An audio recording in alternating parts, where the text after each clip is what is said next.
Method, graphically work done, ऐसे लिख लो, graphically work done. क्योंकि हमें पता है कि वर्क होता है force into displacement, that we know. Work done is force into displacement. Graphically अगर मुझे वर्क निकालना हो, एक तरफ आप फोर्स ले लो, एक तरफ आप डिस्प्लेसमेंट ले लो। बराबर एक ग्राफ बनाऊंगा यहाँ पे, आप लोग बना दें। फोर्स ले लो और displacement, force along y axis, displacement along x axis. Suppose करो अपने पास ये कोई ग्राफ,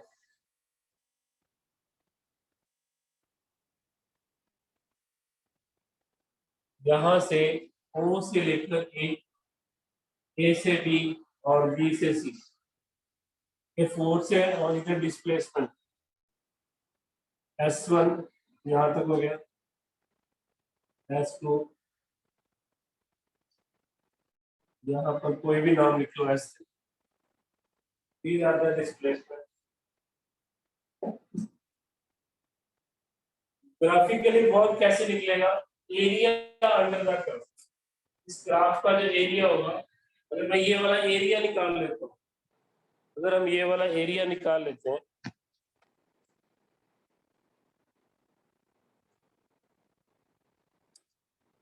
तब जो एरिया आएगा वो आपके पास क्या होगा, वर्क डन के इक्वल। आप ये सारा एरिया अगर निकाल पाए, छोटे छोटे ट्रायंगल बना लो, रेक्टेंगल बना लो, इन सब का एरिया अगर आप ऐड कर दोगे तो आपके पास जो वर्क आएगा तो क्या होगा, जो एरिया आएगा वो किसके इक्वल होगा, वर्क डन के इक्वल। ये नोट करो, area under force displacement graph, area under force displacement graph will indicate the amount of work done, indicate the amount of work done। area under force displacement graph, area under force displacement graph will indicate what it indicates, work done by the external force। जैसे अगर मैं ये value देता हूँ आपको, यहाँ मैं 2 metre ले लेता हूँ, 2 मीटर, यहाँ पर मैं 4 लिख देता हूँ और यहाँ पर 6, और इसके बिल्कुल सामने फोर्स को मैं लिख देता हूँ 10 न्यूटन, और सी के बिल्कुल सामने फोर्स को मैं लिख देता हूँ 20 न्यूटन। और मैं इस तरह से लिखता हूँ, तो आप बताओ कि कितना वर्क होगा, how much work is done, how much work is done. कैसे करोगे सर? 60।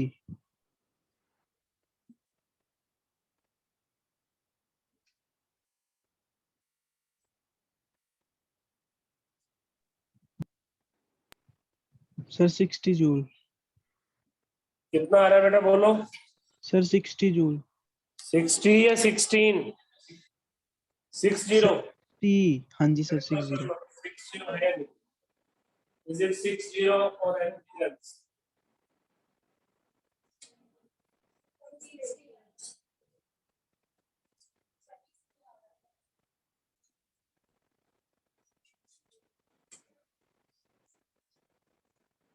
सिक्सटी आ रहा है। पहले तो आप इस ट्रायंगल का एरिया बताओ कितना है, 10 क्या, half into base into height. फिर इस रेक्टेंगल का बताओ, 2 इंटू 10। अब ये ट्रायंगल भी है और ये रेक्टेंगल भी है, 10 भी है और 20 भी है, तो answer is 60 joule. Answer is 60 joule. तो वर्क डन कितना आएगा, 60 किसी भी फोर्स डिस्प्लेसमेंट ग्राफ का work is given by the area under the graph. क्या अंडर द ग्राफ, उसके नीचे का जितना भी एरिया होगा वो वर्क है। जबकि ये वाला अभी ग्राफ इस तरफ वो हो ऐसे, और ये एरिया मान लो 10 हो, बट ये नेगेटिव में है। ये ग्राफ किधर चला गया? नेगेटिव में चला गया।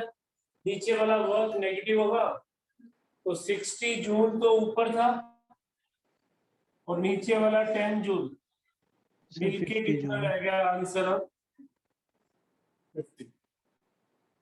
वर्क पॉजिटिव नेगेटिव और जीरो पता है। पॉजिटिव वर्क कौन सा होगा? ऊपर वाले ग्राफ का एरिया। नेगेटिव वर्क कौन सा होगा? नीचे वाले ग्राफ का एरिया। लेकिन ये और भी ग्राफ बड़ा होता है, नीचे वाला ग्राफ ऐसे होता और नीचे वाला एरिया बन जाता 70 है। तो आपका वर्क कितना बनता बताओ? माइनस या प्लस? सर -10। -10। तो टोटल वर्क क्या होगा? नेगेटिव या positive? Sir negative. Work can be negative, work can be positive, work can be zero. अगर ये वाला यहां तक ही होता है 60, तो आपका वर्क सर कितना आया? 0 work. 60 minus 60, work done by the force, variable force है, कांस्टेंट नहीं है। कोई भी फोर्स चाहे वेरिएबल हो या constant, work done is given by the area under the. ऊपर वाले एरिया में नीचे वाला माइनस कर दें। अगर नीचे वाला एरिया ज्यादा होगा तो ओवरऑल नेगेटिव आएगा, ऊपर वाला ज्यादा होगा तो पॉजिटिव आएगा, दोनों बराबर होंगे तो जीरो। इतना समझ में आ गया? Yes sir. लिखो, एक स्टेटमेंट लिखो।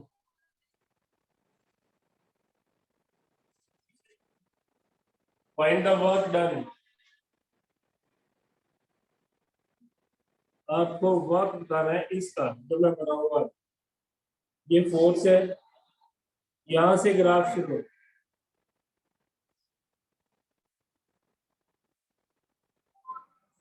फिर ऐसे जा रहा है, फिर ग्राफ ऐसे जा रहा है।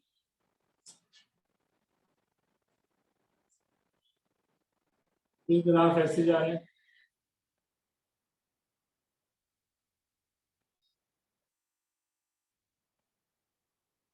फिर ऐसे जा रहा है। ये ग्राफ मेक इट।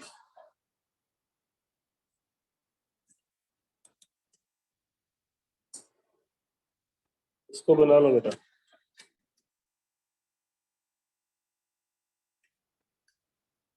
अब मैं वैल्यूज दे रहा हूं, आप इसका वर्क बता दो। ये यहां से 0 से शुरू करना है। 2, इसके सामने 4, 6, 8,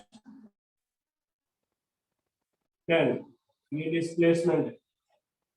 इस फोर्स का मैग्नीट्यूड है -10। ऊपर वाली का यहां तक तो 10 है और यहां तक है 20। आपको बताना है कितना वर्क हो, how much work is done, how much work is done, कितना वर्क हुआ।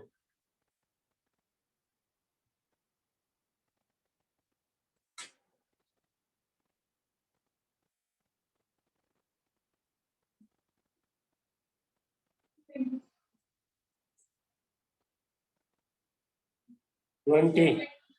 आपका सर 0 वर्क होगा सर। जीरो, किसी का जीरो भी आ रहा है?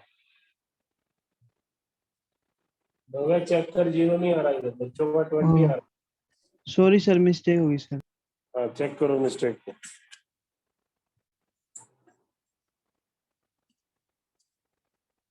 Sir yes, 20। सर 20 आ रहा है सर।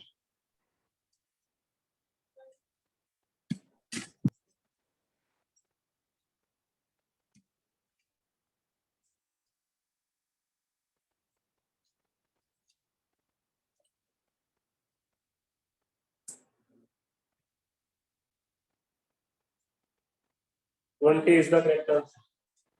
This is the 20 है। एरिया ही तो निकालना है, half into length into breadth. इसका देखो कितना बनेगा, इसका बनेगा 10, इसका कितना बनेगा 20, 10, फिर कितना बनेगा 10, कितना बनेगा 40, और ये वाला 20 बनेगा। ऊपर वाले एरिया कितने हुए, ऊपर वाले 60, नीचे वाले कितने हुए माइनस का 40, टोटल एरिया कितना हुआ। तो टोटल एरिया किसको डिनोट कर रहा है, वर्क को। वर्क डन इज लेंगे सब लोग ये। तो graphically work is very easy, आपको सिर्फ एरिया निकालना है। नेक्स्ट पॉइंट नोट करो, कंजर्वेटिव फोर्सेस क्या होती हैं, what are conservative forces, anybody, what are conservative forces. Conservative force क्या होती है, कोई भी बच्चा, पहले ही मैंने बताया वो कंजर्वेटिव फोर्स।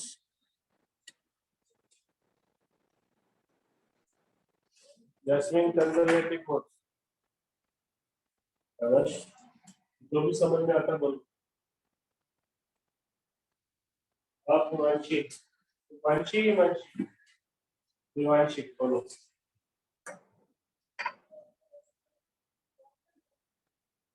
कोई फोर्स जो वर्णन करे, बोलो। कंजर्वेटिव फोर्स, जो बच्चे कनेक्टेड हैं, आर्यन कंजर्वेटिव, हरिष्ठा, रितिका, कुहू, महक, मैं कहाँ बोलूं कंजर्वेटिव, नहीं आप बताओगे बेटा, सुनानी हो सलोनी, आप बताओ सुनानी, नहीं आप बताओ सर जो किसी मीडियम में खुद की फोर्स हो सर उसकी। बोल आवाज आ रही है। सर जो किसी भी ऑब्जेक्ट में या किसी भी सरफेस में उसकी खुद की फोर्स हो सर। कंजर्वेटिव फोर्स, यस, मान्य राइट। जब दो बॉडी पे नहीं, conservative force, forces cannot be conserved। Conservation of energy होता है या conservation of momentum. This is not a conservation of force, this is conservative force. What is conservative force here, angel, नहीं आप बताओ, नहीं आप बताओ, आपसे पूछ रहा हूँ, नहीं।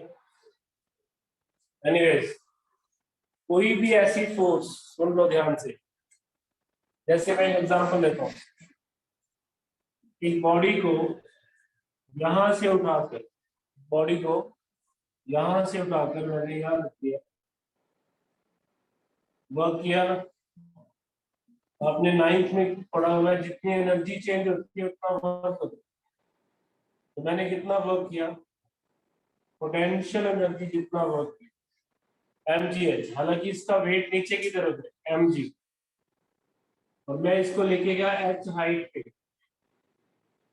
जिधर फोर्स लगती है उस डायरेक्शन में जो डिस्प्लेसमेंट है वो कितना h है, तो वर्क डन कितना होगा, फोर्स इनटू डिस्प्लेसमेंट mgh। इसको बोलते हैं ग्रेविटेशनल फोर्स का work, work done against gravitational force कितना हुआ mgh। Yes sir. mg क्या होगा, फोर्स, यस सर। फोर्स, और h आप हाइट पे लेके जा रहे हैं, डिस्प्लेसमेंट। वर्क डन कितना हुआ mgh। Is it clear. अब यस आप मुझे सर। बताओ, अगर इस बॉडी को मैं उठाकर पहले इधर ले जाता, फिर इधर ले जाता, घुमा फिरा कर वहीं रख देता जहां वो पहले थे, अब कितना वर्क किया, ज्यादा या कम, ज्यादा या कम? सर उतना ही किया जितना पहले।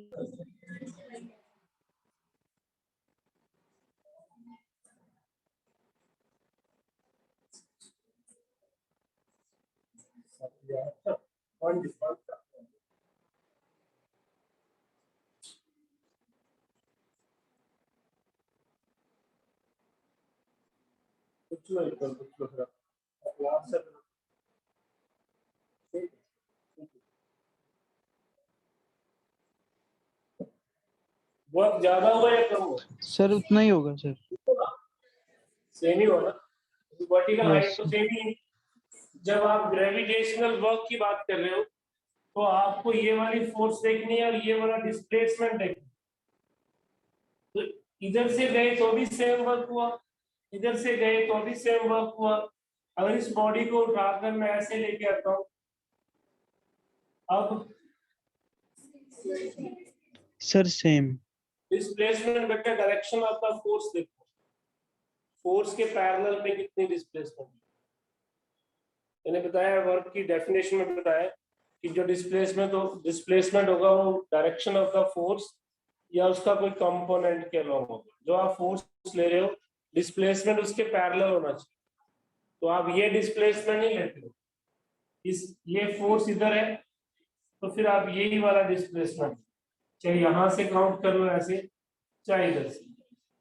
अब तीनों में से किस में वर्क ज्यादा हुआ, फर्स्ट सेकंड और थर्ड?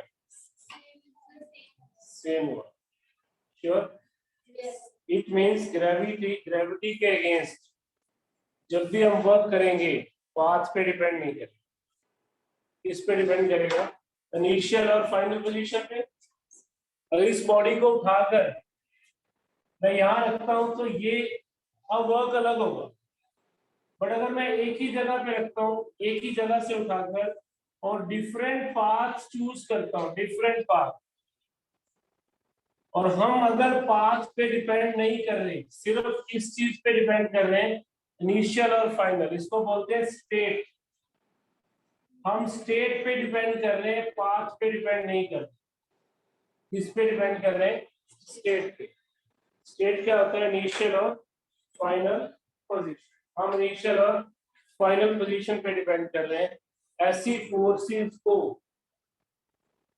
जिनके अगेंस्ट या जिनसे किया गया वर्क पाथ पे डिपेंड नहीं करता, इनिशियल और फाइनल पोजीशन पे डिपेंड करता है, उनको हम बोलते हैं कंजर्वेटिव फोर्स। एक बार फिर सुन लो, कंजर्वेटिव फोर्सेस वो फोर्सेस हैं जिनसे किया गया वर्क पाथ पे डिपेंड नहीं करता। किस पे डिपेंड करता है? इनिशियल और फाइनल पोजीशन, मतलब स्टेट पे डिपेंड करता है। State of the body does not depend on the path but depend on the state of the body. Such forces are called conservative forces. लिखो definition लिखो। Conservative forces are those forces, conservative forces are those forces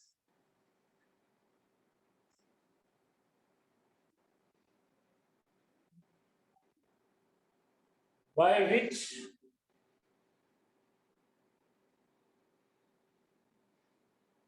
or against which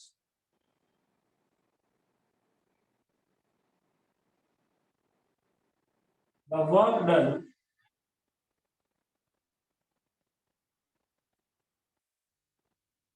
does not depend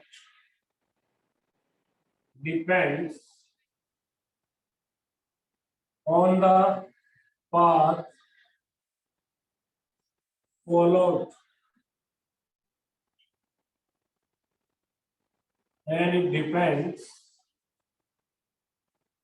only on the state of the body. State of the body.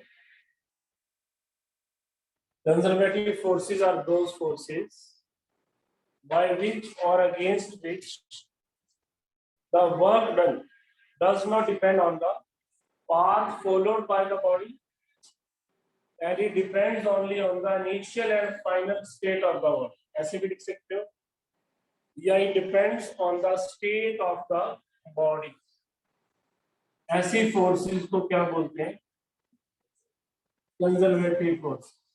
एक बार definition repeat करो. Conservative forces are those forces by which or against which the work done does not depends on the path followed and depends only on the state of the body. initial and final position. State की जगह पे मैं अगर word लिखता हूँ तो ये भी लिख सकता हूँ. Only depend only on the initial and final position. ऐसी फोर्सेस को हम क्या क्या कहेंगे? Conservative force. जिन फोर्सेस का वर्क डन पाथ पे डिपेंड नहीं करता. जल्दी बच्चे गलतियां करते हैं डेफिनेशन में. Forces are said to be conservative forces which does not depend upon. Forces path पे डिपेंड नहीं करती. The work done does not depend upon. जिन फोर्सेस से किया गया वर्क पाथ पे डिपेंड नहीं करता, उन फोर्सेस को conservative forces. For example gravitational force. पहला एग्जांपल कौन सा है? Gravitational force. Gravitational force.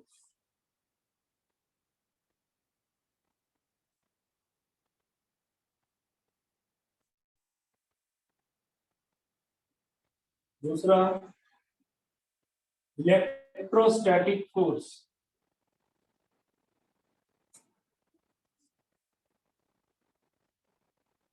तीसरा elastic force.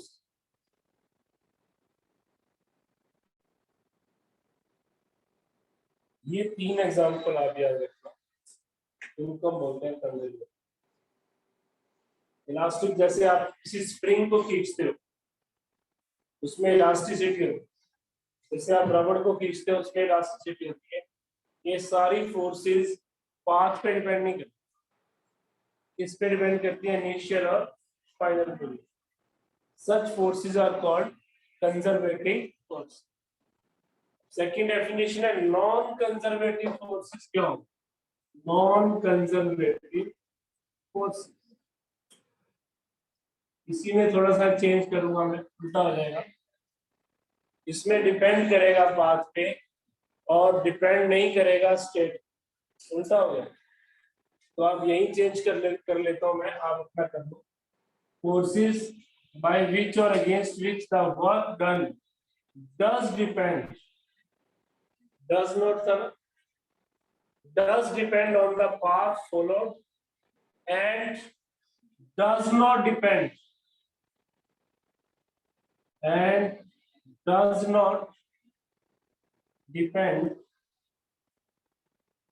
on the state of the work.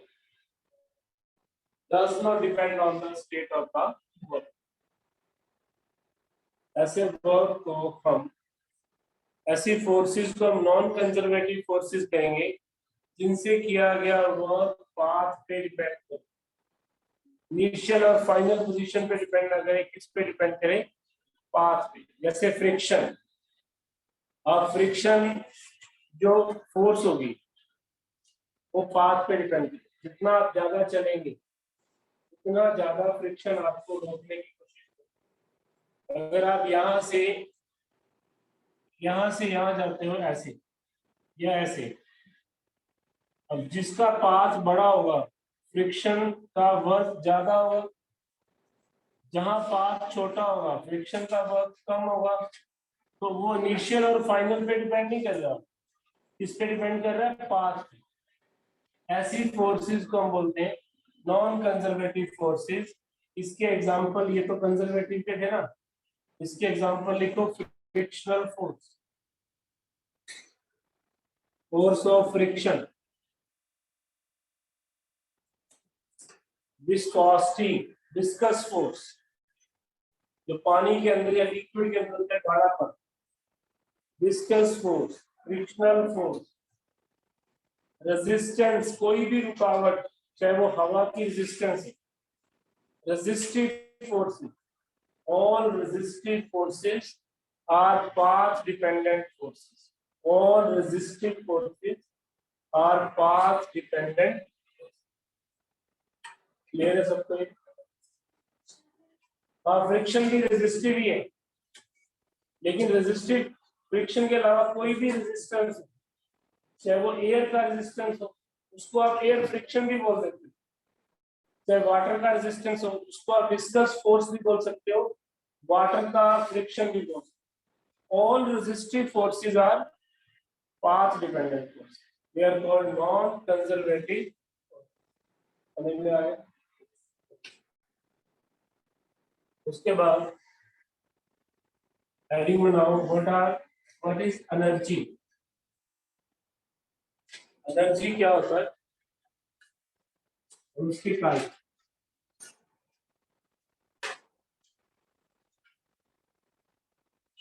Energy and its type. What is energy, anybody? Ability to do work is called energy. कोई भी काम करने की जो एबिलिटी है, वर्क करने की ability, it is the ability of the body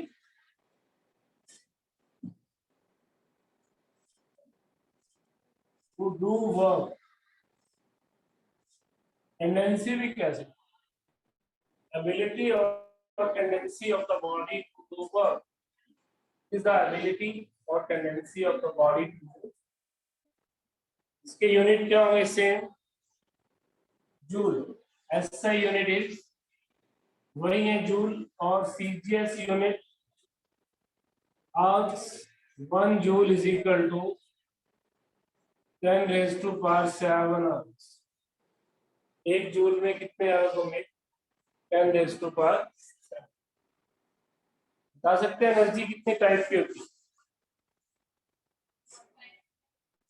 kinetic और कौन से? पोटेंशियल और दो ही होती है, लेकिन it is of two type. वैसे तो आप मैकेनिकल एनर्जी भी कह सकते हो, लेकिन वो इन दोनों का सम होता है। It is of two type, one is called kinetic energy and second is potential energy. Kinetic energy को आप K डॉट E लिख सकते हो, या सिर्फ K से लिख सकते हो। पोटेंशियल को मैंने P डॉट E लिख दिया, आप पूरा नाम लिख लेना, काइनेटिक एनर्जी है, पोटेंशियल एनर्जी। ये एनर्जी कब होगी? It is the energy, 9th में पढ़ा होगा, it is the energy possessed by the body by virtue of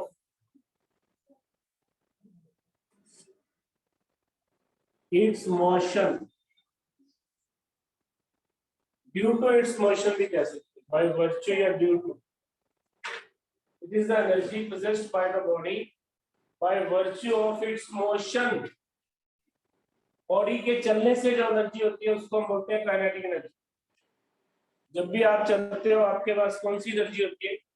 kinetic energy. Kinetic energy.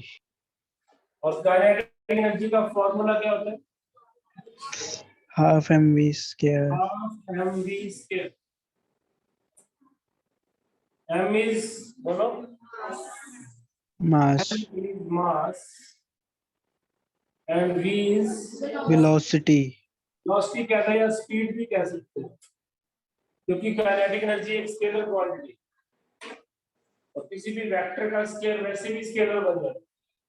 तो v को आप स्पीड भी कह सकते हो, v को आप वेलोसिटी भी कह सकते हो। तो kinetic energy is equal to half m v। एक न्यूमेरिकल करते हैं, छोटा सा लिखिए बेटा, नहीं माने आवाज आ रही है। ये बॉडी है, it is moving with 10 meter per second and mass is 2 kilogram. What is its kinetic energy? Sir, What 100. is its kinetic energy? बोलो।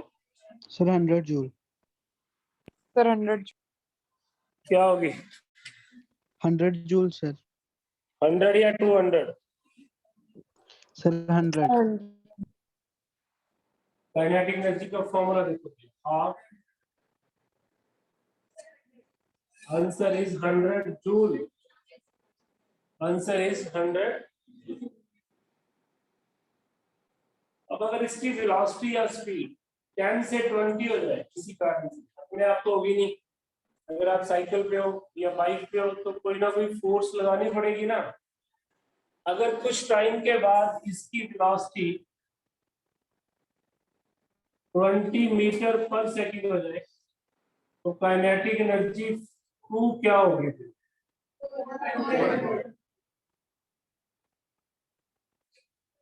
काइनेटिक एनर्जी Q कितनी होगी बेटा? 400 जूल। पहले कितनी थी? 100, अब कितनी है? 400। What work is done?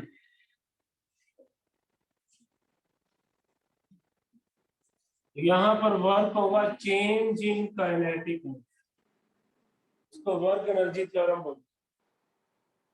Work energy theorem में आगे करवाऊंगा आपसे, अभी सिर्फ फॉर्मूला नोट कर लो कि अगर किसी की आप एनर्जी इंक्रीज कर रहे हो, अपने आप तो नहीं होगी एनर्जी का, नाइदर अगर आप किसी की एनर्जी इंक्रीज कर रहे हो तो कुछ ना कुछ आपको वर्क करना पड़ेगा। मान लो पॉकेट में 100 रुपीज है, कुछ देर के बाद 200 हो गया, अपने आप नहीं हो, डालने पड़ेगा। अगर इसके पास एनर्जी 100 थी और फिर 400 होगी तो 300 का वर्क किया होगा इसके ऊपर। तो अगर आपसे पूछे वर्क डन, तो उस केस में आपने क्या करना है? काइनेटिक एनर्जी फाइनल में से काइनेटिक एनर्जी इनिशियल को माइनस कर दिया। तो ये आपके पास है वर्क एनर्जी थ्योरम, जिससे मेरा आंसर कितना आ गया? 300 joule. Answer is 300। कर लोगे ये? Yes, sir. What is kinetic energy? It is the energy possessed by the body By virtue of its motion. by virtue of its motion या due to its motion, ऐसे भी कह सकते हो by its motion, understood? It is the energy possessed by the body by its motion, due to its motion, by virtue of its motion. And what is potential energy? By its state या position कर दो। Potential energy में आप बाकी सारी definition same रखो।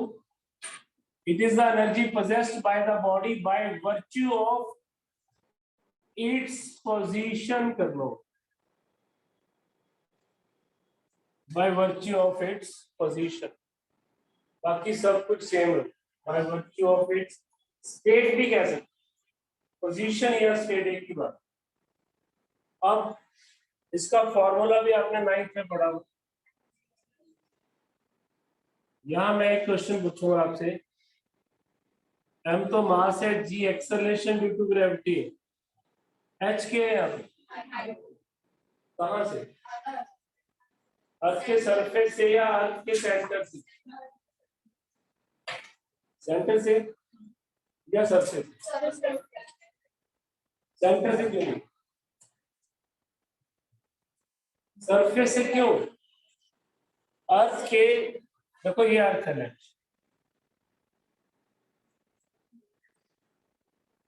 Acceleration due to gravity यहाँ 0 होती है सर। आपने यहाँ पर बॉडी को रखा और इस फॉर्मूले में आप ये एच लेते हो सरफेस से। क्वेश्चन इज सरफेस से, क्योंकि हम जी की वैल्यू सरफेस से ले रहे हैं और 9.8 जो जी होता है वो ऑन द सरफेस होता है, बिल्कुल सही आंसर। लेकिन जी की वैल्यू तो जैसे जैसे ऊपर जाते हैं कम होनी शुरू हो जाती है। जी डिक्रीजेस विद द हाइट, तो क्या फिर अब हम एच कहां से लें? हम इस फॉर्मूले में जी 9.8 लेते, लेकिन जी की वैल्यू 9.8 ऑन द सरफेस, जैसे ही आप सरफेस से ऊपर जाओगे जी की वैल्यू कम होनी शुरू हो जाएगी, हालांकि थोड़ा सा ऊपर जाओगे तो ना के बराबर कम होगी। तो फिर उसका आंसर ये है कि जितनी हम हाइट लेते हैं इसके फॉर्मूले में उतनी की हाइट होती है जिसमें जी की वैल्यू नेग्लिजिबल चेंज होती है। आप कुछ मीटर ऊपर लेते हो, 100 मीटर, 200 मीटर, 500 भी ले लो, लेकिन अगर मैं आपको ये कहूं कि हाइट इज 10,000 किलोमीटर या हाइट इज 5,000 किलोमीटर, तो आपका ये फॉर्मूला गलत है। ये जो फॉर्मूला हम लगा रहे हैं ये हम, नो डाउट आपने सही कहा कि हम सरफेस से लेते हैं और सरफेस पे जी की वैल्यू हमारे पास 9.8, तो हमने इसको एक रेफरेंस मान लिया। इट मींस हमने क्या किया, सरफेस ऑफ द अर्थ को एक रेफरेंस ले लिया। अब हम उस रेफरेंस से हाइट निकालें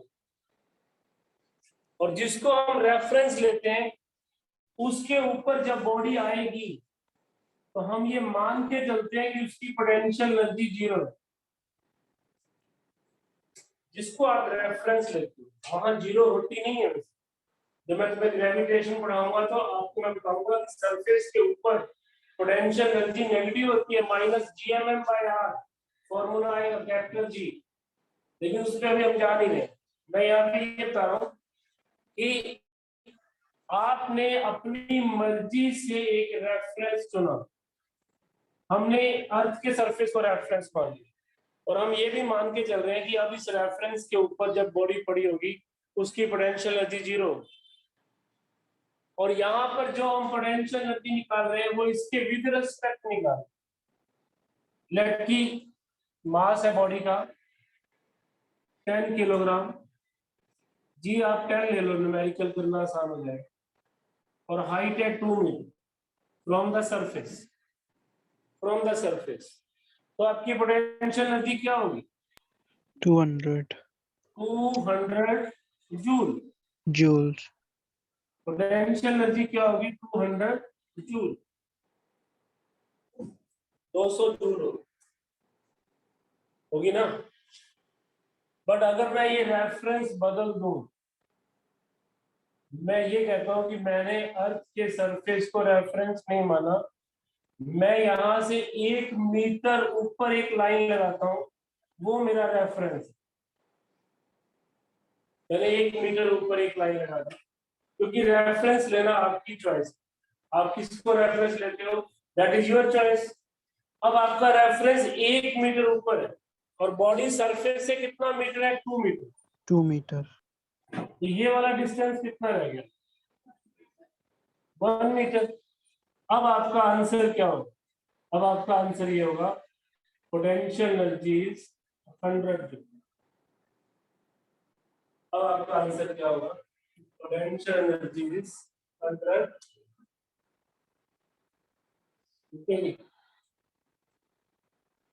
चलो अब मैं रेफरेंस लाइन को और ऊपर ले जाऊं। मैंने रेफरेंस लाइन ले ली, now this is my reference line और बॉडी भी वही पड़ी है। अब बॉडी की पोटेंशियल एनर्जी क्या होगी? Sir, 0. इसका मतलब एनर्जी और वर्क रेफरेंस पे डिपेंड है। एनर्जी और वर्क, पोटेंशियल एनर्जी तो क्लियरली आपको मैंने शो कर दिया, depends upon the frame of reference. अब अगर मैं रेफरेंस लाइन को इससे भी ऊपर ले जाता हूं, Sir, फिर मैंने नेगेटिव. रेफरेंस लाइन ये ले ली 1 मीटर और ऊपर, तो बॉडी नीचे जाएगी, पोटेंशियल एनर्जी नेगेटिव होगी, क्योंकि रेफरेंस लाइन की 0 होती है। रेफरेंस की पोटेंशियल एनर्जी आप 0 मान के चलते हो। अब आपकी बॉडी उससे ऊपर नहीं है, उससे नीचे है 1 मीटर।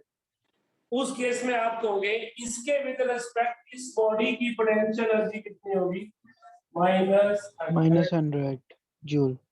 तो आप क्लियरली देख पा रहे हो कि बॉडी वही है, बॉडी भी एक ही जगह पे है, बॉडी को नहीं छेड़ा। हमने क्या छेड़ा?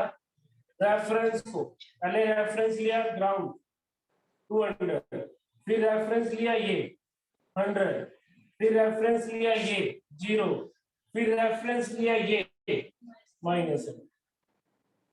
तो आप ये कभी नहीं कह सकते हो किसी भी बॉडी की पोटेंशियल एब्सोल्यूट। आप कहोगे किसके रेफरेंस में पूछना, उससे आप बताओगे कि potential energy is positive, zero और नेगेटिव, और कितनी है पॉजिटिव है तो कितनी। अब जैसे मेरे हाथ में मार्कर है, जो बच्चे कनेक्टेड है वो समझ, वो इमेजिन करें, बाकी देख रहे हैं। मेरे हाथ में मार्कर है जो कि इस फ्लोर से, जहां मैं खड़ा हूं वहां से 2 मीटर ऊपर है, और मैं हूं फर्स्ट फ्लोर। रेफरेंस क्या होगा, इस क्लास में तो मेरा यही रेफरेंस होगा, जबकि ये फ्लोर ग्राउंड फ्लोर से 10 फीट ऊपर है। तो जब आप पोटेंशियल एनर्जी निकालते हो तो you have to choose your reference, आपसे कंपेयर। हो सकता है आप 10वें 10th स्टोरी बिल्डिंग में हो, 10th पे हो, वहां आप ये किसी को पोटेंशियल एनर्जी समझा रहे हो और आप बोलो कि मार्कर मेरे फ्लोर से 2 मीटर ऊपर रखा है, बताओ पोटेंशियल एनर्जी क्या है, mgh 2 मीटर लेंगे, जबकि वो ग्राउंड से खुद 100 मीटर ऊपर है, 500 मीटर ऊपर है। तो पोटेंशियल एनर्जी आपको रेफरेंस से लेनी, एक ही बॉडी की पोटेंशियल एनर्जी पॉजिटिव भी रही, जीरो भी होगी और नेगेटिव भी, क्योंकि हमने रेफरेंस लाइन को चेंज कर दिया। तो जहां से मैंने स्टार्ट किया था मेरा टॉपिक कि पोटेंशियल एनर्जी को जब हम mgh लेते हैं तो h इज व्हाट, तो आपका आंसर आएगा h is the height from the reference, h is the height from the reference, not from the surface. Height from the reference. वो अलग बात है कि हम अर्थ के सरफेस को रेफरेंस लेकर अपने एनालिसिस करेंगे इस चैप्टर में, बट जरूरी नहीं है कि अर्थ का सरफेस ही रेफरेंस हो। रेफरेंस कुछ भी हो सकता है, वो आपको चूज करना होगा। और अगर मेंशन नहीं है रेफरेंस तो फिर आप अर्थ का सरफेस को मानते हो और वहां की पोटेंशियल एनर्जी जीरो लेते हो। What is potential energy? Energy possessed by the body due to its position, and mathematically it is mgh। और यहाँ पर हम पहले से ही डिसाइड करके बैठे हैं कि h is the height from the earth surface, but आप थ्योरी में लिखोगे it is the height from the reference line, जिसको आपने रेफरेंस चूज किया। आप सब लोग ऊपर देखो, रूम में बैठे हो तो छत पे आपके पंखा लगा हो, यस सर। हमें तो भी लगा ही होगा। अब इस फैन की जो हाइट है वो फ्लोर से कितनी है वो भी कैलकुलेट हो जाएगी, इसकी पोटेंशियल एनर्जी निकाल लेंगे ना। लेकिन अगर मैं रूफ Yes, को sir. रेफरेंस ले लूं तो मुझे इसकी डेप्थ, मतलब इसकी हाइट डाउनवर्ड रूफ से लेनी पड़ेगी और इसकी पोटेंशियल नेगेटिव हो जाएगी। फैन वही है, वही लगा हुआ, उसकी एनर्जी, अभी टाइम नहीं हो रहा है, टाइम होगा क्लास ये पढ़े 6 मिनट। उसकी लेंथ, उसका डिस्टेंस हम रेफरेंस से लेते। If reference is floor, potential energy is positive. If reference is roof, potential energy है ना नेगेटिव। और if reference is the line where fan is situated, zero. Sir, 0.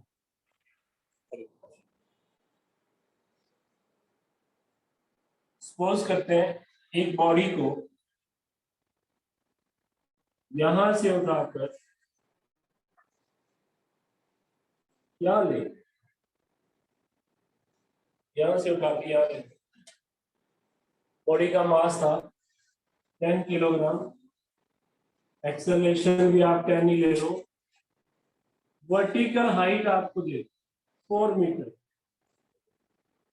और आपको वर्टिकल हाइट ही पूछते हैं, पता होनी चाहिए what is the potential energy of the body. Sir, 400. Joule, potential energy 400 joule. 400 joule. कहां पे? यहाँ पे।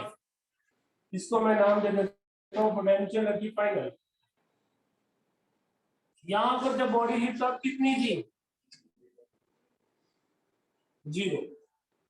तो आप लोगों ने क्या कर दिया, एक बॉडी जिसकी पोटेंशियल एनर्जी 0 थी उसको 400 पोटेंशियल एनर्जी दे दी, अपने आप तो नहीं गई हो, कोई वर्क करना पड़ा होगा ना, कितना वर्क किया आपने, तो यहाँ पर चेंज इन पोटेंशियल में एक्चुअल में जो भी एनर्जी टोटल में भी चेंज होती है, टोटल में वो वर्क के वैल्यू, यहाँ पर आपने कितना वर्क किया, work done, change in potential energy, answer is 400।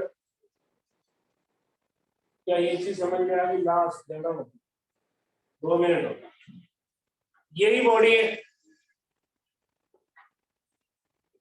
ये साइक्लिस्ट है, ये एक साइक्लिस्ट है।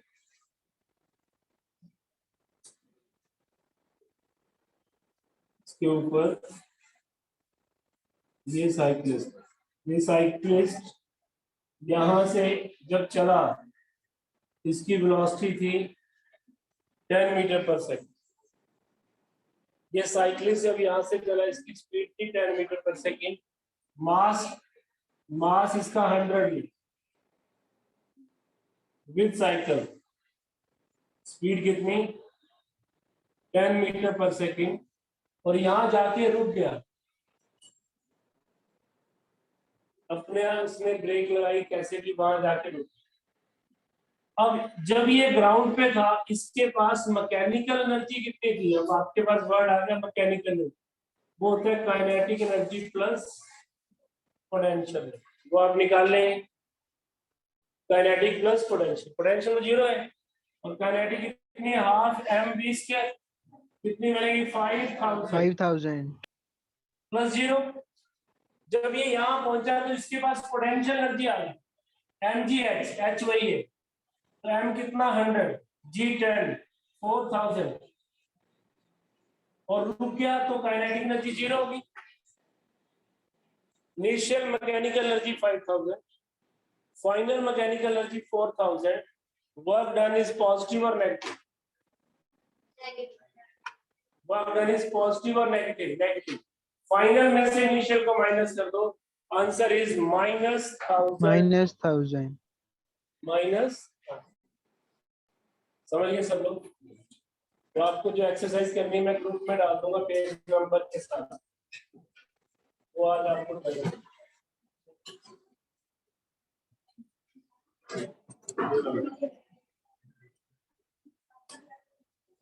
Bye sir.